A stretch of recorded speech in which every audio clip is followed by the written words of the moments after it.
So let us start with question number 36. A hollow pipe of length 0.8 meter is closed at one end. मतलब you have a closed organ pipe. At its open end, a 0.5 meter long uniform string is vibrating in its second harmonic, and it resonates with the fundamental frequency of the pipe. If the tension in the wire is 50 Newton, the speed of sound is 320 meter per second, the mass of the string is. तो सबसे पहले question समझ लो. You have a pipe which is closed at one end और उसका length भी आपको दिया है 0.8 मीटर. तो you have a pipe something like this closed at one end. Good.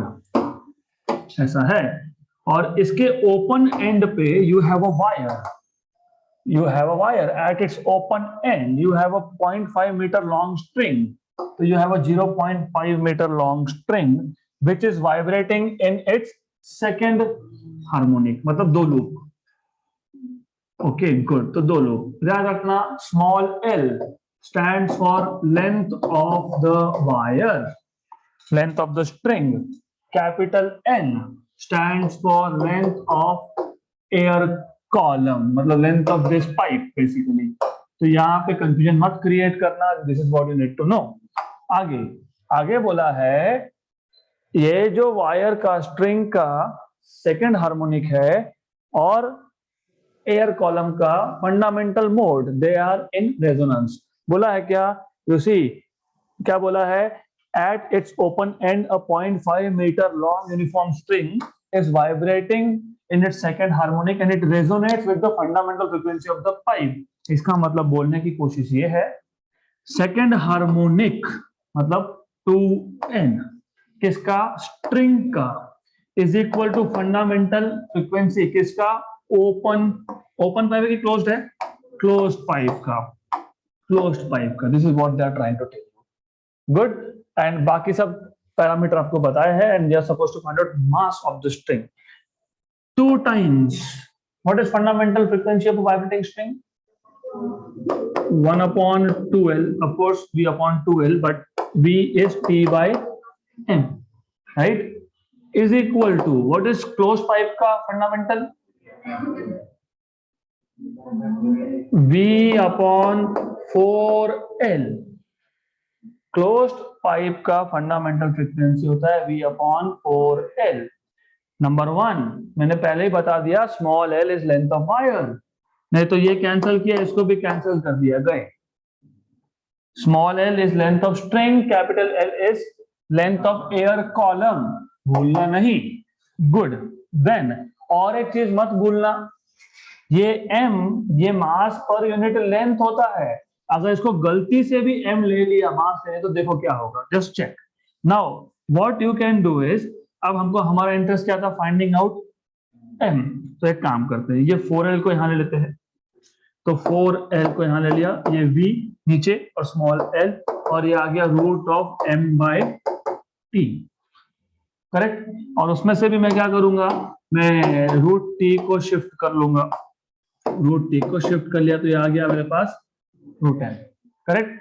Now I will put values. 4 into length, length कितना है? 0.8 upon ये कितना है? 320 और स्मॉल l कितना है? 0.5. रूट t कितना? 50. This is equal to root n. Good. अब you see you need to look at the numbers properly. This is 3.2. so this is 3.2. तो यह आ जाएगा 3.2. ओके.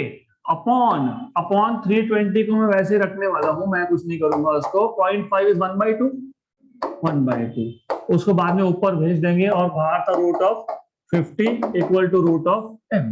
अब ये जो 3.2 है इसको लिख देंगे 32 इंटू 10 पावर माइनस 1. तो 3.2 becomes 32 into 10 power minus 1. This is 10 power minus 1.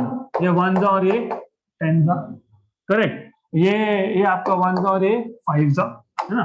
तो बेसिकली ये जो ऊपर 10 आया था ये बन जाएगा आपका 5. ये 5 1/5 इज 0.2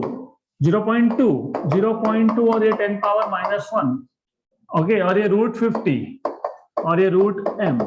एक काम करो, ये आ जाएगा 2 × 10 पावर -2, वेरी गुड, 2 × 10 पावर -2, और ये √50 = √m, squaring on both sides. If you square on both sides, 4, 10 power -4 into 50 equal to m. 50 into 4 is 200, 200 और 10 पावर -4, तो ये आ जाएगा आपके पास 2 × 10 पावर -2 किलोग्राम, है ना, किलोग्राम। तो ग्राम में कन्वर्ट करने के लिए 10 पावर +3, ये केजी है, ये 2 × 10 पावर -2 kg है। इसको ग्राम में करने के लिए 10 पावर +3, कितना बचा, 20 gram, right. Option number C, -1 marks. भाई ये मास पर यूनिट लेंथ है, तो ये किलोग्राम पर मीटर में दिया हुआ है आपको। This is kilogram per metre, this is mass per unit length. तो mass per unit length is total mass by length. किसका लेंथ, स्ट्रिंग का लेंथ, क्योंकि ये मास पर यूनिट किसका था, स्ट्रिंग का था। तो m/l is 2 × 10 power -2 kilogram per metre. अब इसको एक काम करेंगे, किलोग्राम को कन्वर्ट कर लेंगे ग्राम में। तो I will write down this as, kilogram को ग्राम में कन्वर्ट कर लिया तो 10 पावर 3 ग्राम पर मीटर, ये ग्राम है, gm, ग्राम। ओके, तो मास m, capital M, which is mass of the string, equal to 2 × 10 power 1, है ना। तो ये आ गया आपका 20, ये आ गया 20 into length, length of the string कितना था, 0.5। ओके, अब यहाँ पे भी मीटर है, वहां पे भी मीटर है, मीटर मीटर कैंसल, तो क्या बचेगा, ग्राम, 20 का half, 10 gram. Option number B.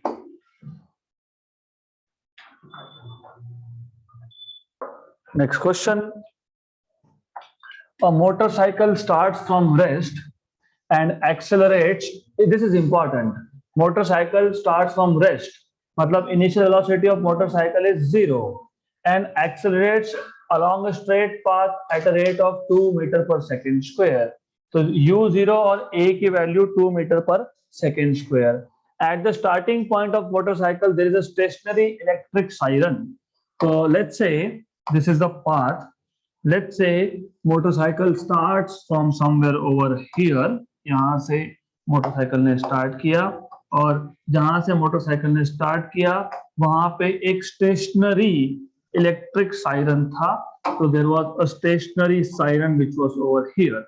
आगे बोला है how far the motorcycle is gone when the driver hears the frequency of the siren at 94% of its value when the motorcycle was at rest. ऐसा है, siren is the source and motorcycle is the, मतलब the driver of the motorcycle is the listener. तो यहाँ पे listener is moving away from a stationary source.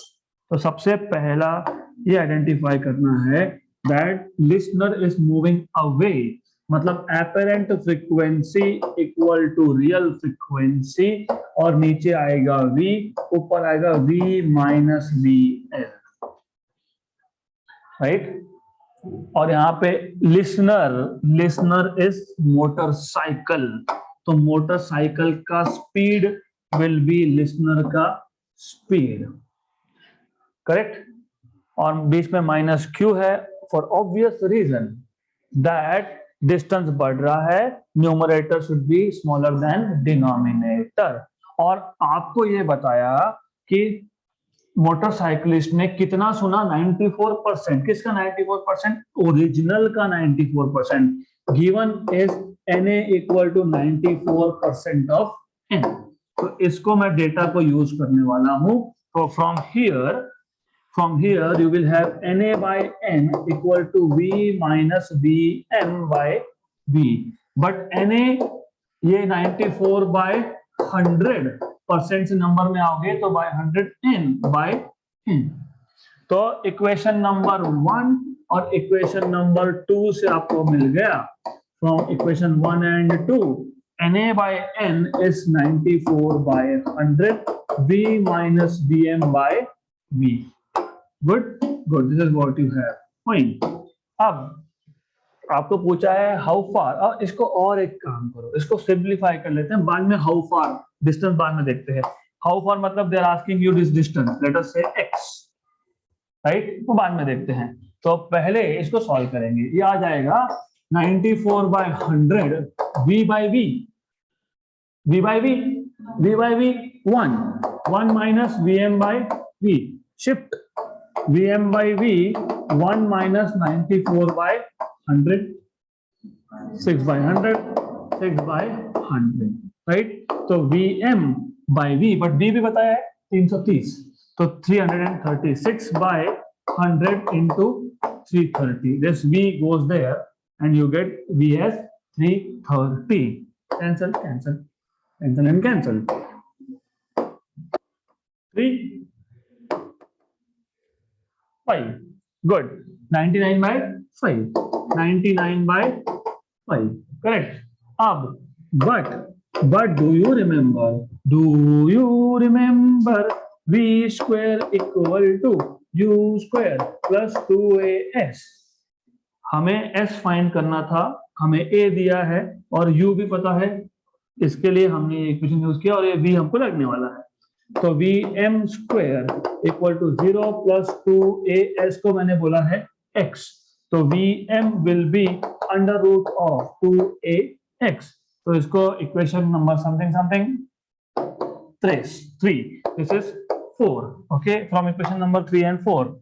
So from equation number 3 and 4, what you have is, from equation 3 and 4, just put Vm की जगह पे under root of 2AX equal to क्या है 99 by 5, 99 by 5 और square कर दो, square कर लो।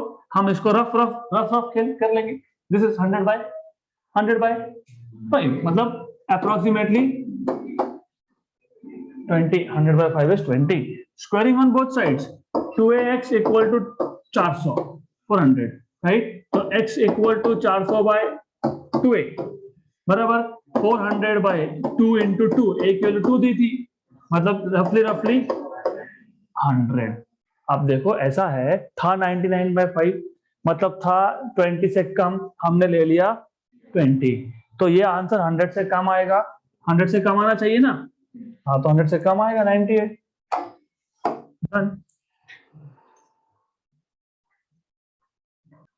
Next question,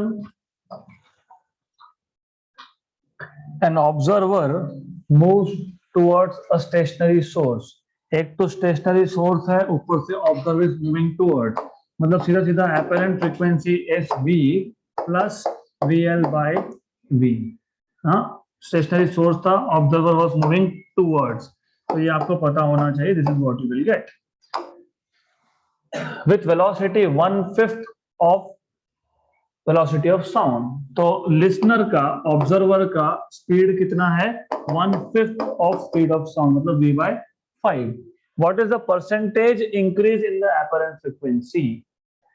physics में परसेंटेज चेंज चाहे इंक्रीज हो चाहे डिक्रीज हो, it is always final value minus initial value, final मतलब अपरेंट, इनिशियल मतलब ओरिजिनल, अपॉन ओरिजिनल इनटू 100। तो ये फाइंड करना है आपको, this is what you are supposed to find out. तो ये आपको पता होना चाहिए। सबसे पहले you need to know what you are supposed to find out. Once you know what you are supposed to find out, you can solve the questions very easily, straightforward. तो हमारे पास ये है, now you have this, what you can do is Na equal to, या तो divide कर लो, ठीक है, एक ही बात है, या of course you can divide Na by n, और ये जो है आपके पास V by V is 1 plus VL by V, correct?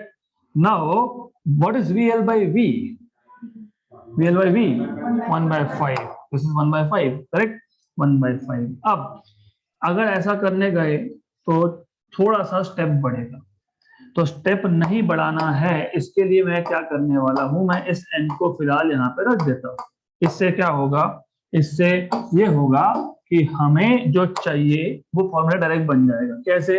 Na equal to n into 1 is n, plus N V L by V, ये आ जाएगा Na minus N equal to N V L by V, ये आ जाएगा Na minus N upon N equal to V L by V, लेकिन ये क्या है, ये क्या है, वी एल बाय वी क्या है, 1/5, करेक्ट। मतलब ये आपको मिल गया 20% answer.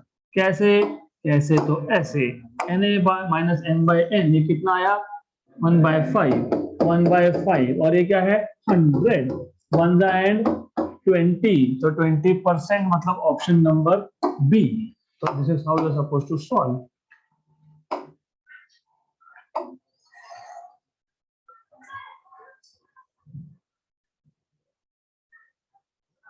Next question. Let's move to next question. A siren placed at a railway platform is emitting sound of frequency 5 kilohertz. 5 kilo मतलब 5000 hertz. Okay. A passenger sitting in a moving train A records a frequency of 5.5 kilohertz. Definitely apparent frequency is greater than real frequency, मतलब train is approaching the station, है ना, while the train approaches the siren. Simple. During his return journey in a different train, he records a frequency of 6 kilohertz while approaching the same siren. Good. एक platform है, वहां पे एक siren है जो stationary है, passenger was going from A city to C city, बीच में आया बी सिटी जहां पे स्टॉप नहीं है, सिर्फ सायरन है, स्टॉप नहीं है, तो train will cross and while crossing मतलब इट इज अप्रोचिंग, तो while approaching maybe the passenger was going with a passenger train slow one, right, then while coming back return journey the passenger is going with from a express train, तो ज्यादा fast होगा, तो इस case में वापस से B city बीच में आएगा और वही सायरन वो वापस सुनेगा। Now this time the frequency is 6 kilohertz, right. नहीं तो आप बोलोगे ओ रिटर्न जर्नी में तो फिर पहले वो दूर जाएगा वो वापस आएगा, one is going away other is coming toward, नहीं वैसा नहीं, it is not like that. So while approaching the same siren the ratio of velocity of train B to that of train A is, simple question and very good। तो सबसे पहले you make a formula for velocity of the train and train is the listener basically, क्योंकि source तो siren है जो rest पे है, तो NA मतलब apparent frequency is actual frequency V plus VL by V, so in this case you get straight away NA by N equal to V by V is 1 plus VL by V, तो ये 1 को shift कर दो तो NA by N minus 1 is VL by V, तो यहां से मिल जाएगा NA minus N by N into V, क्योंकि ये V शिफ्ट कर दूंगा इक्वल टू VL, तो ये आ गया आपके पास लिसनर का वेलोसिटी। अब आपको पूछा है कि train B, listener is B और ट्रेन A मतलब लिसनर इज A, इन दोनों का वेलोसिटीज का रेशियो, तो VB जब लिखोगे तो यहाँ पे apparent frequency as heard when in train B, तो NA की जगह पे क्या लिखोगे NB minus N upon N into V। Similarly on the similar lines, exactly on the same lines, जब ट्रेन A ट्रेन में जब पैसेंजर ट्रेवल कर रहा था तो BA और यहाँ पे NA, ये NA is not velocity apparent frequency, this is apparent frequency yes but when in train A। अब इन दोनों को कर दो डिवाइड, क्योंकि रेशियो तो पूछा है और रेशियो के टाइम ध्यान देना, ratio of velocity of train B to that of train A, नहीं तो उल्टा आएगा आंसर, तो train B upon train A, जब रेशियो लोगे तो VV कैंसल, NN कैंसल, तो NB minus N upon NA minus N, NB था 6 किलोहर्ट्ज, तो इसलिए कन्वर्ट भी नहीं करना पड़ेगा क्योंकि ऊपर भी किलो नीचे भी kilo, 6 minus 5 upon 5.5 minus, correct, right, तो दिस इज 1 अपॉन 0.5, 1 अपॉन 0.5 मतलब 2, क्योंकि पॉइंट का मतलब हाँ तो ये आ जाएगा 2, तो 2:1, option number B. So that's it for today.